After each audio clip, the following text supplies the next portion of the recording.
Good evening, students. Starting with the today's topic, chapter 1, the living world. Here, starting with the chapter, first I am going to discuss about the biology. What do you mean by biology? Bio plus logos. Logos is here referred to as study. So, bio is living, study of living world. So, in living, what we all count, what is living? Plants, animals, and microorganisms.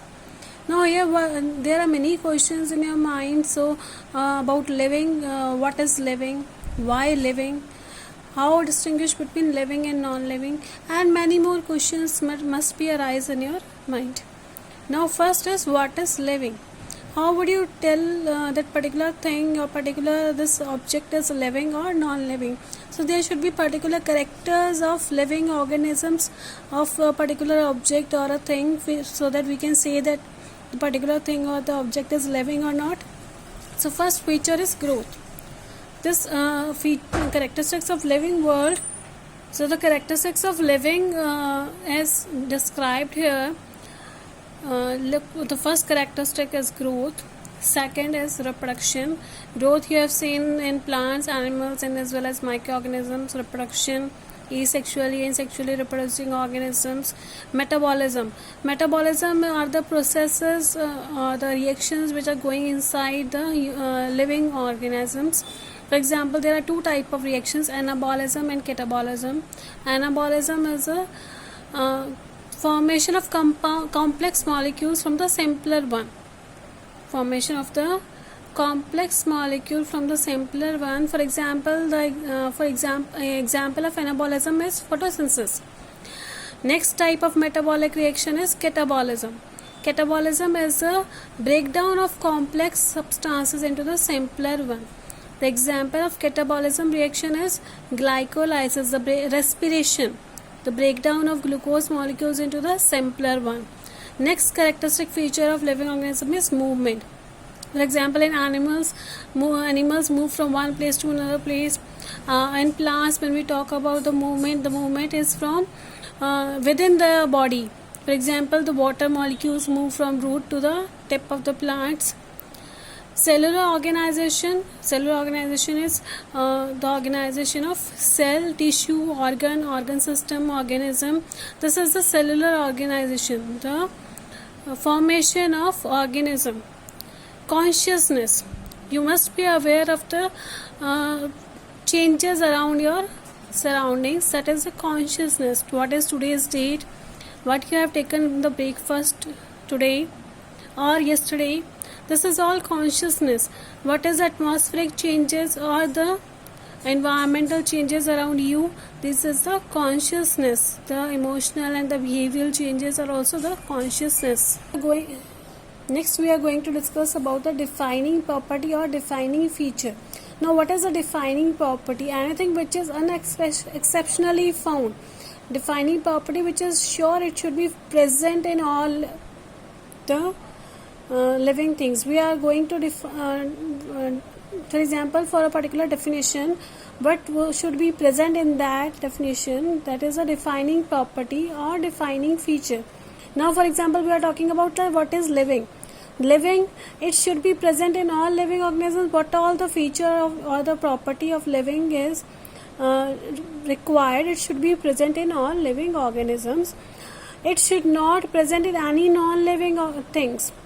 The property of that is unique to living, or the feature which is unique to living, it should not be present in any non-living thing. That is the defining property or defining feature of living. Now the features we had discussed earlier. Now we are going to discuss these features one by one, and we will make sure that we will prove it which one is the defining property or defining feature of living. Now the first one is growth. Growth is increase in mass. When we are talking about plants, that is increase in mass, the weight.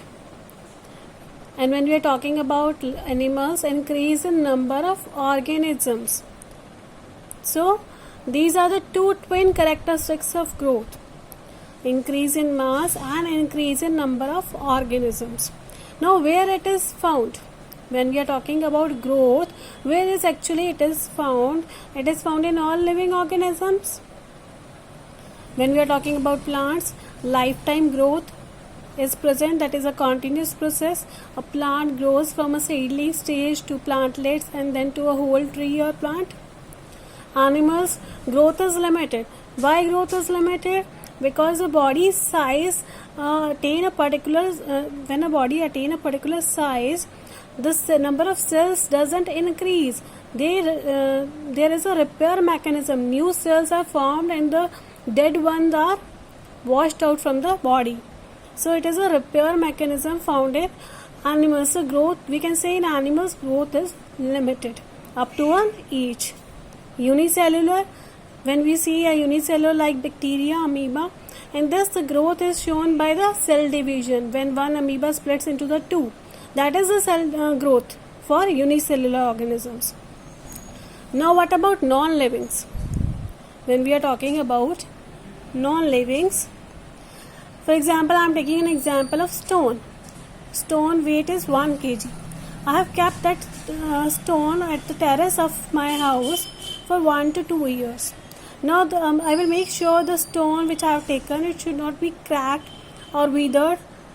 It is a one piece stone weighted 1 kg, and I had kept that stone at the terrace of my home for 1 to 2 years.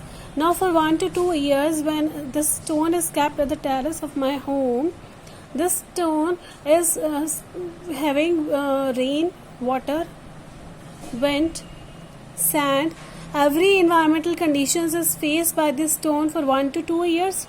Now when the rain approaches, when the rain hit the stone, it make it wet, and when the storms hit it, mud is deposited over that stone. So after 2 years, when I weigh the stone again, there is a slight increase in the weight of the stone. Now this growth property is also shown in this non-living stone. So is stone living organism? No, it is a non-living. So when this is non-living, it is also showing increase in the mass. Here I am talking about the increase in mass. So in non-living things also growth is shown. So growth, we cannot say growth is a defining feature of living. Growth is not the defining feature of living. For example, some more examples I am going to take. Mountains, boulders, sand dunes. Mountains also increase in size.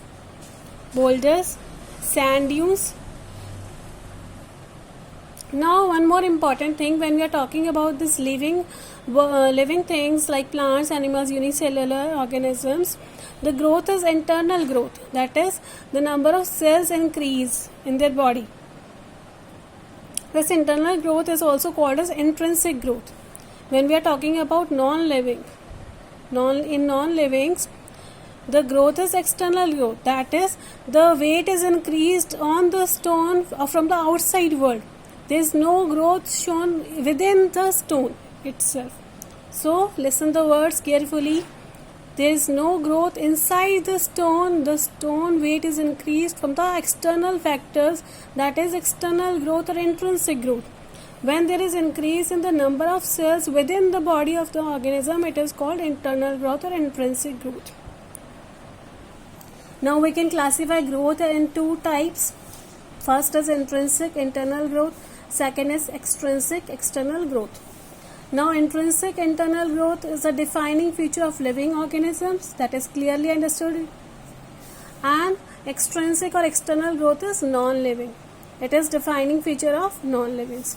Now there are two statements which are very important from the point of NEET examinations. Growth is not defining feature of livings. Correct? Intrinsic or internal is the defining feature of living.